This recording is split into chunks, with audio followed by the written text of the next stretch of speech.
Estella Birch did not flinch when her husband told her, over a dinner that had already gone cold, that he had sold her father's warehouse to a buyer in Providence.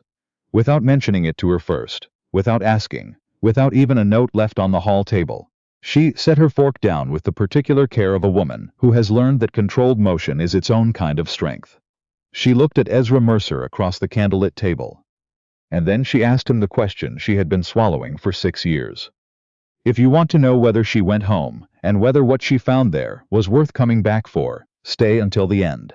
And drop your city in the comments. Let's see how far this story travels. Connecticut. Autumn of 1847.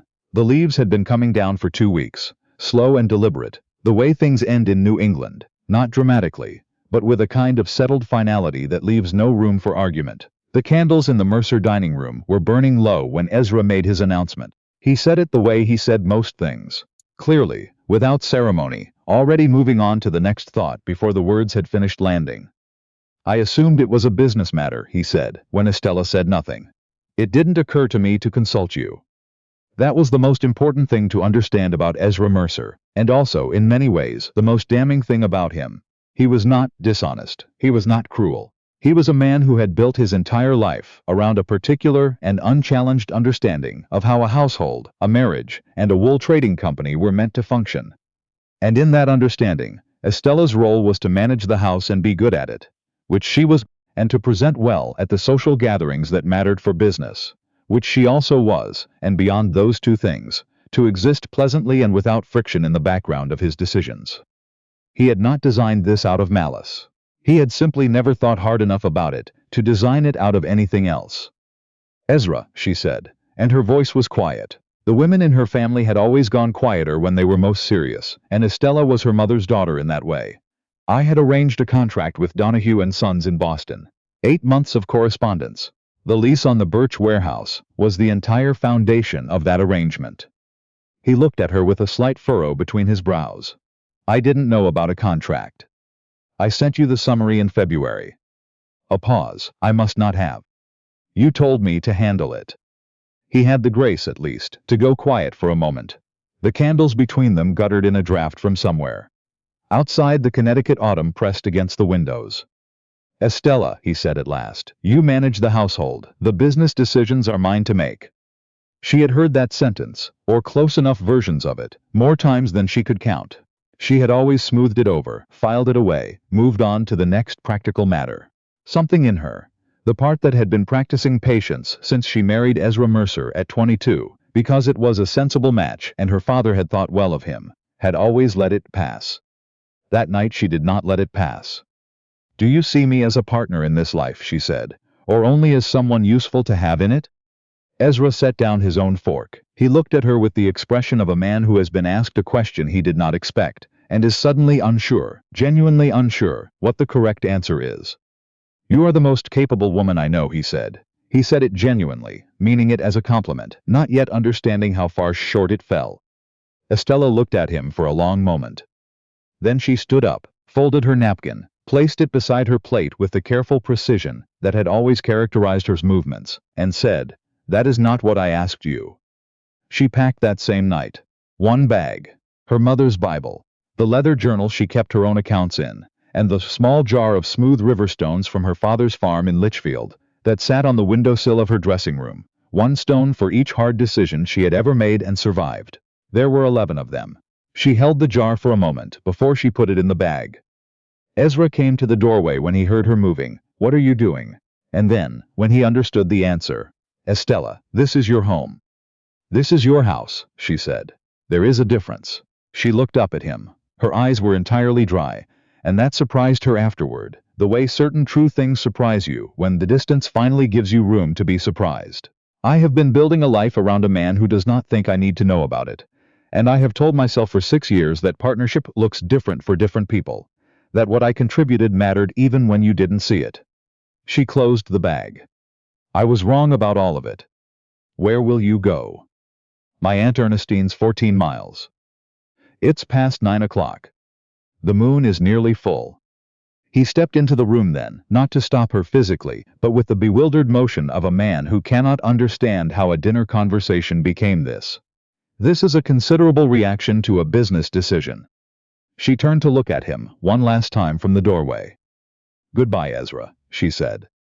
She walked out of Mercer House, and down the long drive, and onto the Wethersfield Road, and she did not look back, and the only sound was her own footsteps on the packed earth, and the wind moving through the last of the leaves. Ernestine Birch was 64 years old, had been widowed twice, and held opinions about everything, and expressed them without apology.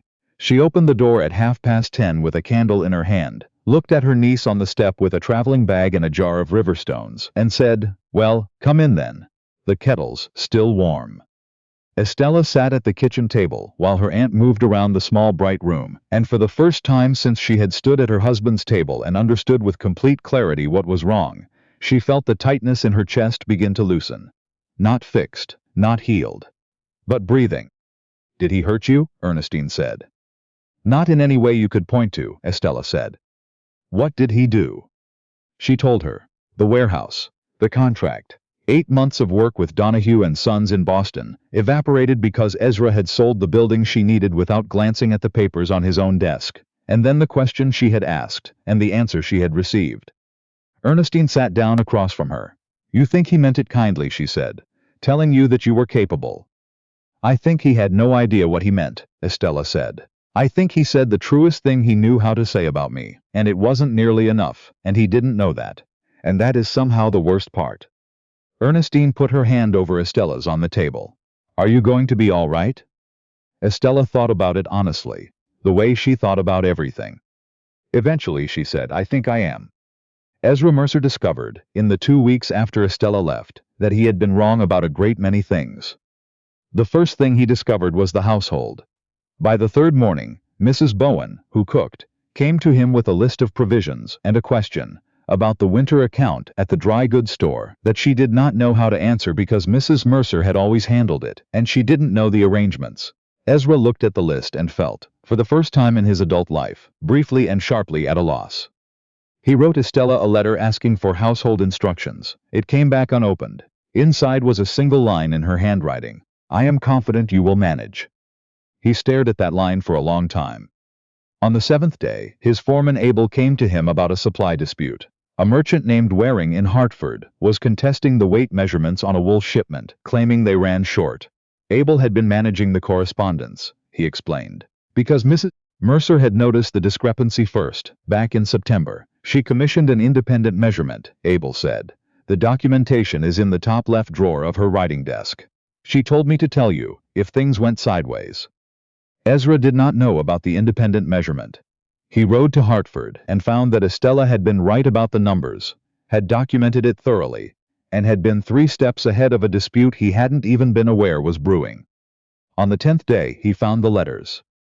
He had gone to Estella's writing desk for the Waring documentation, and found it exactly where Abel said it would be. In the second drawer, he found something else. A bundle of correspondence, tied with brown ribbon, addressed in her hand to a woman named Lottie Cross in Wethersfield, who turned out, when he read the letters, to be the wife of one of the mill workers displaced when the Grafton Mill reduced its workforce the previous spring. The bundle was thick, he read for an hour. Estella had been quietly, methodically helping 4 families in the county navigate the aftermath of the mill reductions. Not with charity exactly, with information. She had written to county officials about relief provisions. She had connected one family with an employment opportunity in Springfield. She had spent 3 months corresponding with the Wethersfield selectmen about a proposal to open a reading school for workers' children. The proposal was 47 pages long. It was indexed. It cited 3 precedent schools in Massachusetts and included projected costs by quarter for 2 years. Ezra set it on the table and sat with it for a long time. He had thought he knew what his wife did. He had valued it, or thought he had. He had believed, in the unchallenged way that men believe things they've never examined, that her work was the house, and her effect was pleasant, and her competence was real but contained, domestic, bounded by the walls of Mercer House. He had not known about the mill families. He had not known about the 47-page proposal. He had not known that while he managed his warehouses and his shipments, and his position in the Hartford wool trade, Estella had been building something of her own, patient and systematic and far-reaching, exactly like everything else she did, in the hours he wasn't watching. He went to see her on the 14th day. He told himself the errand was practical. The Waring dispute, several household matters. He rode the 14 miles to Ernestine Birch's farmhouse, tied his horse at the post, and knocked. Ernestine opened the door and looked at him the way she had always looked at him. Like a woman who formed opinions and was prepared to allow new evidence to update them, but wasn't going to rush the process. "Wait here," she said. He stood on the porch and heard their voices inside, too low to make out words. Then Ernestine returned. "She'll see you, out here." Estella came onto the porch with flour on her wrists, and her hair pinned up simply, and she looked different than she did at Mercer House. Not smaller. Something considerably closer to the opposite of smaller. "Ezra," she said. Not warmly, but without hostility. She sat down in one of the porch chairs and gestured at the other. He sat. The things he had prepared on the ride over seemed suddenly wrong for the occasion. "How are you?" he tried. "I'm well," she said. "I've been helping Ernestine with the apple pressing, late crop this year." "The Waring dispute," he started. "The documents are in the top left drawer," she said. "Abel has everything. The numbers are on my side. Waring knows it." "I know." He looked at his hands. "I didn't know you'd notice the discrepancy." Something moved in her face, not quite a smile. "I mentioned it to you in September. You told me to handle it." He did not remember that. He wanted to say he didn't remember it. Something stopped him. The uncomfortable recognition that not remembering was not the same as it not having happened. "I see," he said. A crow called somewhere in the bare trees at the edge of the field. The silence between them stretched. "Ezra," Estella said at last, "why did you really come?" He opened his mouth, closed it, tried again. "I went to your writing desk," he said. "I found the Waring documents, as Abel said. I found other things instead." He held her gaze. "I read the school proposal, all 47 pages. She was very still. "I didn't know about the Mill families," he said. "I didn't know about Lottie Cross or the relief correspondence or any of it. I don't say that to reproach you for not telling me." He paused. "I say it because I think I know why you didn't tell me, and I think that reason is worse than any reproach." Estella looked at him steadily. Something was shifting in her expression, careful, watchful. "You didn't tell me," he said, "because by the time you started writing those letters, you had already learned that telling me about things wasn't the same as me hearing them." She did not say anything for a moment. "That's honest," she said finally. "I'll give you that." She stood up. "Come back when you know why you came, Ezra, not what you came about." She went inside. The door closed gently behind her. He rode home the long way, through the river fields where the last of the season had gone brown and still, and he thought about those words the whole way. Back at the farmhouse, Estella stood at the kitchen window and watched his horse disappear down the lane. Her aunt appeared at her elbow with a cup of tea. "He read the proposal," Estella said. "And?" "He's confused. He's not used to being confused. He doesn't know what to do with the thing he can't quite categorize." "Is that sympathy?" Estella was quiet for a moment. "Understanding," she said. "Not the same thing." She took the tea. "He'll have to find his way to it himself. I've been doing the work for him for 6 years. That's half of what went wrong." Ernestine made the sound she made when she agreed, but wasn't going to say so aloud. Outside, the November afternoon was settling into early dark. "What are you going to do?" her aunt asked. Estella wrapped both hands around the warm cup. "I'm going to do what I should have done a long time ago," she said. "I'm going to send the school proposal, under my own name. Not as Mrs. Mercer," she paused, "as Estella." Ernestine put a hand briefly on her shoulder. "It's about time," she said. What happened next came from a direction no one had anticipated. Estella sent the proposal on a Tuesday. By the following week, a man named Sefton Hale, one of the largest landowners in Hartford County, a man who had held long-standing ambitions regarding the mill land and the families who occupied its borders, had gotten wind of it. He had also gotten wind, through the particular channels that county politics run along, that the woman who wrote it was Ezra Mercer's estranged wife. Sefton Hale was the kind of man who viewed other people's difficulties as terrain to be navigated for his own purposes. He began, quietly, to circulate a different account of why Estella had left Mercer House.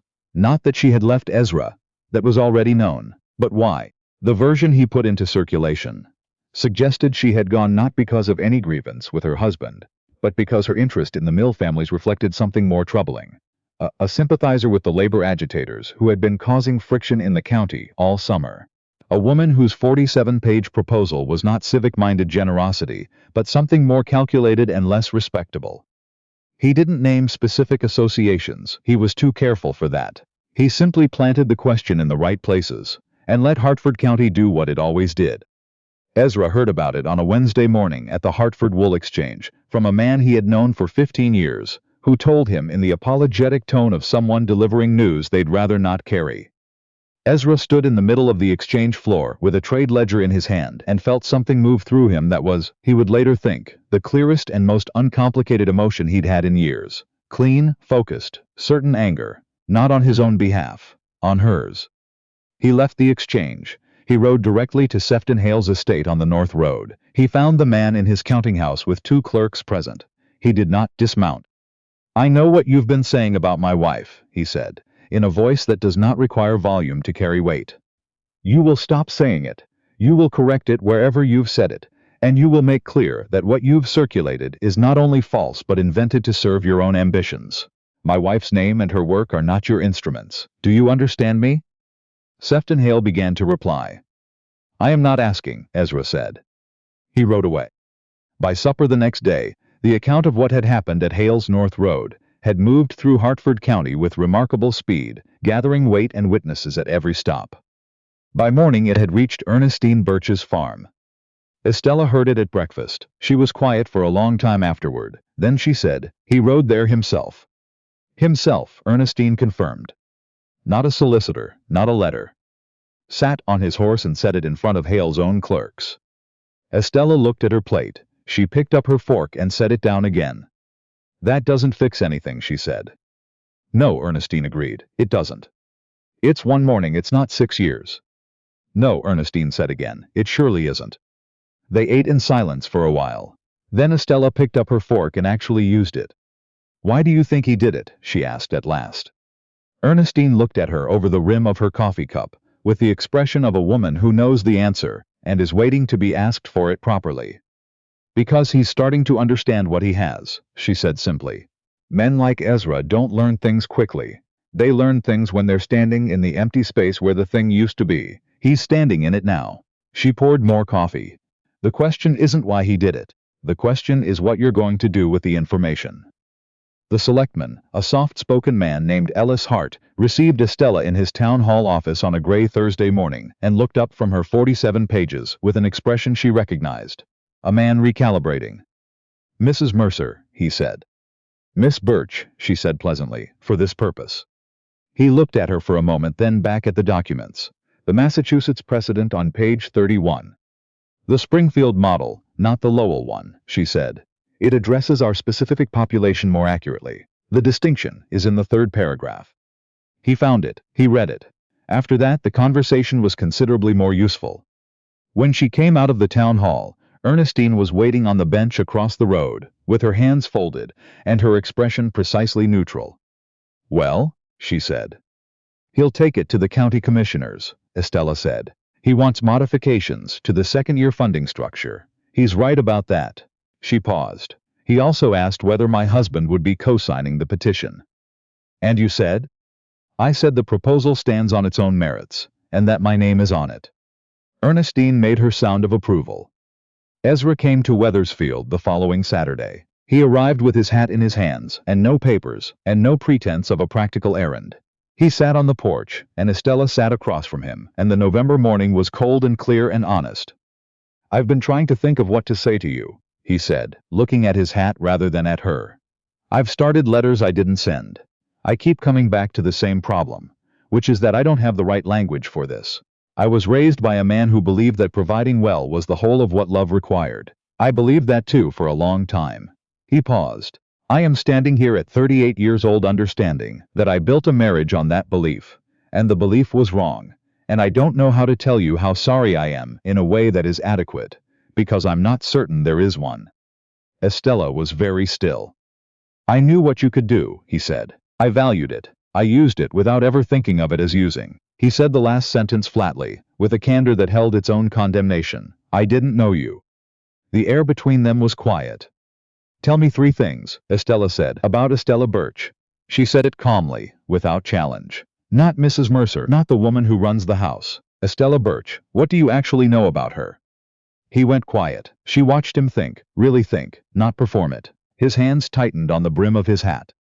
You keep a jar of river stones on the windowsill of your dressing room, he said. She had not expected that.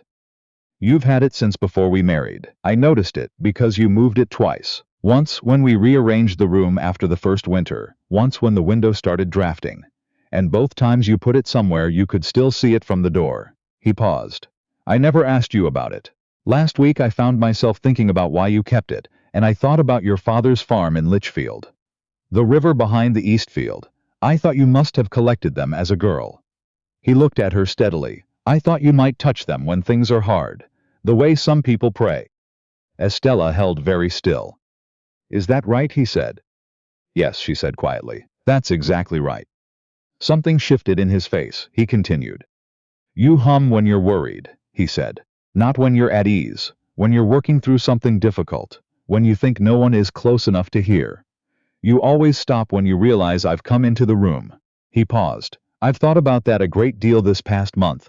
I think you stopped because, somewhere across 6 years, you learned, without either of us naming it, that I was someone you hid things from.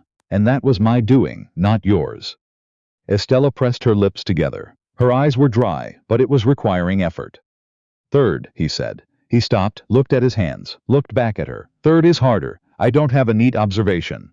What I have is something that feels more true than a neat observation. He held her gaze. I think you are a person who gives everything she has to every corner of her life and saves almost nothing for herself. I think you have been doing it so long, you've nearly forgotten there's a self to save anything for. And I think part of the reason for that is 6 years of living with a man who made you feel that what you kept for yourself mattered less than what you gave to his house and his name. He did not look away. I'm not going to tell you I didn't do that. I did. I want you to know I see it. The morning was entirely quiet. A sparrow moved between the bare branches at the edge of the yard. How long have you been watching me? Estella said at last. Her voice was very quiet. Apparently not long enough, he said. And apparently longer than I knew. Ernestine's door opened and she appeared with biscuits and the expression of a woman who has heard enough through the window to know precisely when to provide food. She set the plate between them on the small table and went back inside without a word, and the arrival of the biscuits made everything slightly more survivable. Estella reached for one, so did Ezra. They ate in silence, and the silence was different now. Not the silence of avoidance, but the kind that exists between two people who have said true things and are waiting to see what the true things mean. I haven't decided anything, she said. I know, he said. I'm not asking you to. I need you to understand something. She looked at him steadily. I loved you, Ezra. I want you to know that. Not because it makes things simpler, but because it's true, and I've been carrying it without saying it. And the carrying has been its own kind of dishonesty. She held his gaze. And when you told me I was capable, when that was the best thing you knew how to say about who I am, it broke something real, not my pride. Something I had built my life on. He was very still. I will not go back to the way things were, she said. Not a version of them. Not a softer version with the same structure underneath. If anything is going to be different, it has to be actually different. Not managed. Not performed. A pause. And I don't know if you're capable of that. I'm not saying it to wound you. I genuinely don't know. I'm not sure you know either. He held her gaze. He did not pull away. He did not retreat into the careful composure she had watched him use so many times. He sat with it exactly as it was. No, he said. I don't know if I'm capable of it. I know I want to be. I know I understand for the first time what it would require. He met her eyes. I'm asking for the chance to find out. Estella looked at him for a long time. Through the window behind her, she could hear Ernestine moving around the kitchen with strategic loudness. There's a meeting with the county commissioners next week, she said. About the school proposal. I need someone there who has standing with Ellis Hart and the others. Ezra recognized the shift. He let her make it. I'll be there, he said. And the Mill families, the Crosses, the Warings, and 2 others. Someone needs to speak to them directly. Tell them where things stand. They've been waiting in the dark for 3 months. I'll go this week. When you do, she said, looking at him carefully, don't make it a story about your wife's project. Don't say you're there on my behalf. Tell them the county is standing for its own people. A pause. The credit can come later. What they need right now is to know they are not alone. He looked at her for a long moment. Not with admiration. She had always feared admiration as a substitute for real regard. With something quieter. something that looked like the beginning of genuine recognition. "They should know it was you," he said. "They'll find out," she said. "They always do. Right now what matters is that they're not alone." "All right," he said. They finished the biscuits. He did not stay much longer. He put on his coat and thanked Ernestine when she appeared at the door, and then he rode away down the lane. Estella watched him go from the porch. "He knew about the stones," she said. Ernestine sat down in her chair. "Did he?" "He'd thought about why I kept them. He had an explanation." A pause. "He was right." Ernestine rocked once. "That's not nothing," she said. "No," Estella said. "It's not nothing." She picked up her coffee cup. It had gone cold. "But it's not enough. Not yet." "No," Ernestine agreed. "Not yet." The commissioners approved the school in December, by a vote of 5-1, in a courthouse that was unusually full for a civil matter. Word had traveled. By the time the proceedings began, there were farmers and shopkeepers in the gallery, and Lottie Cross sitting in the third row, with her hands folded in her lap and her chin level, and Abel in the back with his hat on his knee. The dissenting vote was Sefton Hale's. The 4 who voted in favor included 2 men who had previously been undecided, until Ezra Mercer had spoken with each of them directly during the preceding week, presenting the proposal's economic argument with the specificity of someone who had read all 47 pages and believed in them without reservation.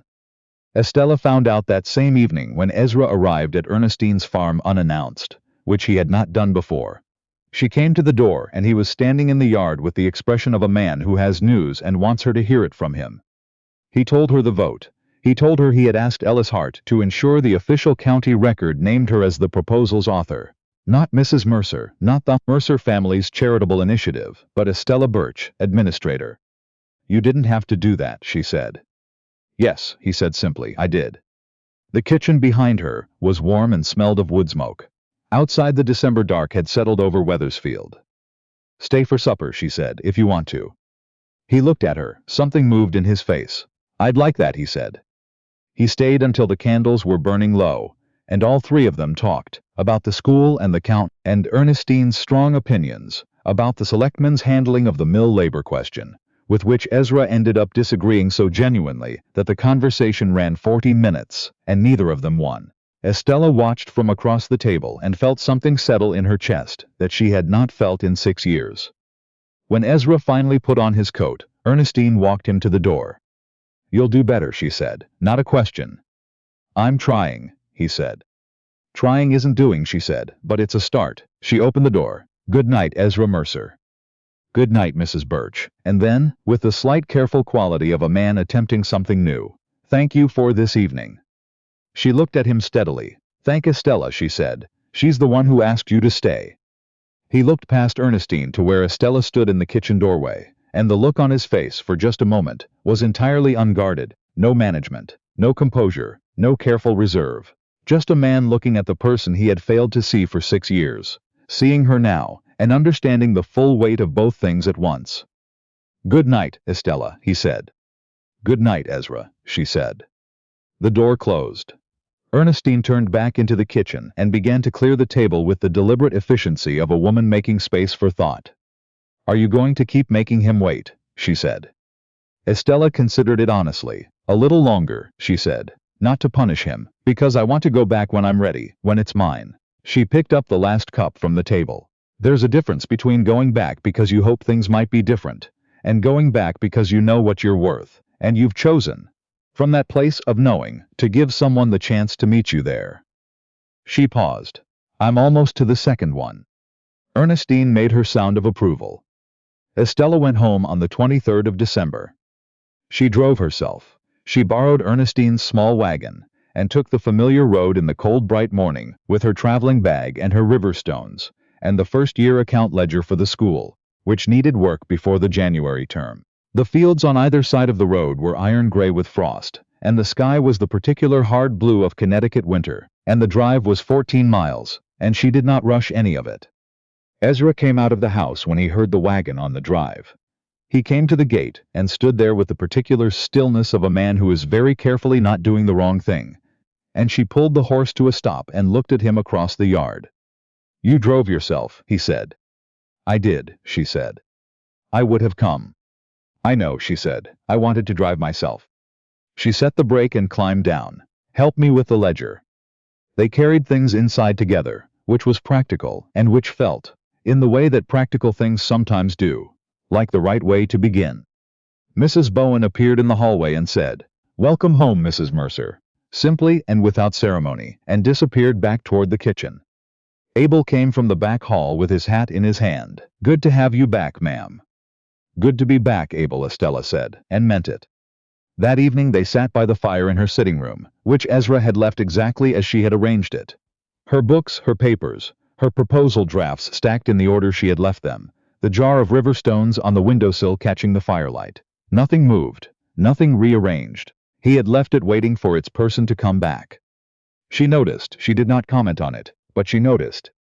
They talked for a long time that evening, not about the school, or the wool trade, or Sefton Hale, or any of the accumulated practical business of their lives. They talked about the Christmases Ezra remembered from boyhood, which had been formal, and a little cold, organized around achievement, rather than warmth. About the Christmases Estella remembered, small and chaotic, full of her father's terrible jokes, and Ernestine's opinions about everything. About what she was reading. About what he was afraid of, which was something he had never said out loud to her before, and which surprised them both by being a real answer. At some point the quality of the silence between them changed. It became the silence of two people who are comfortable in the same room. Not the silence of avoidance, not the silence of two people managing the distance between them. Something entirely different, something that had never had room to exist between them before. Ezra looked at her across the fire and said, "Are you all right?" "Yes," she said. She didn't have to think about it. "Are you glad you came back?" She thought about it the way she thought about everything, honestly, without flinching from the uncomfortable parts. "I'm glad I came back the way I came back," she said. "In my own wagon, with the school ledger on the seat beside me." She paused. "I'm glad I know what I know now, about myself, about what I need, about what I am capable of when I stop making myself smaller than I am." She looked at him. "I'm glad you learned what you learned." "So am I," he said, and then quietly, with the particular care of a man, saying something he has been working his way toward for months, "I love you, Estella." The room was very still. "I didn't know how to," he said. "I didn't understand what it required, that it required actually seeing someone, not only valuing what they did. The feeling was there. I had buried it so far beneath everything I told myself was more important that I couldn't find it." He held her gaze. "I can find it now. I know what it is. I want you to know it."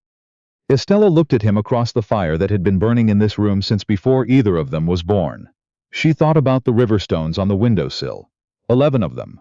One for each hard decision survived. She thought about the name on the county record, Estella Birch, administrator, sitting in the Wethersfield Town Hall in permanent ink. She thought about the road she had walked, in October, in the dark, alone, not knowing what would be waiting at the end of it. She had not known the ending before she left.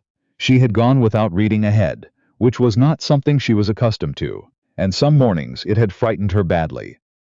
"I know you do," she said. "I have loved you too, Ezra. That hasn't changed. What's changed is that I believe, for the first time, that it might be enough, if we keep doing this, if you keep learning to see me, if I keep being honest about what I need." "From the truth," he said. "Yes," she said, "especially when it's hard." The fire burned between them and the December cold pressed at the windows of Mercer House, and Estella Birch sat in her chair in her room in her home, chosen, on her own terms, with her eyes open, knowing exactly who she was, and understood that what she had come back to was not what she had left. It was better. It was harder and more honest, and considerably less comfortable, and in every way that mattered, it was better. In January, the Wethersfield Common School opened its first reorganized term. Estella administered it under her own name. She hired 2 teachers, built a lending shelf of 30 volumes, sourced from her own collection, and the donations of 3 county families who had books they weren't using, and wrote a second proposal, a spring apprenticeship program for older students, before the frost had fully left the ground. Ezra read it before she sent it. He had questions. They were good questions. She answered them across her writing desk in the evenings, with the river stones on the windowsill catching the lamplight, and the January dark outside, and the house warm around them. They had not erased the past. 6 years of a marriage that had been less than it should have been, remained exactly what it had been, real and insufficient, and over. What they were building in its place was something neither of them had known how to build before. because neither of them had known before who they actually were when everything else was cleared away. Estella Birch, who became Mrs. Mercer and remained always most fully herself, had driven home in a borrowed wagon on a December morning with a school ledger, a jar of riverstones, and the knowledge of exactly what she was worth. She had not been lost. She had simply been finding her way home the long way, the honest way, the only way that was ever going to be worth arriving.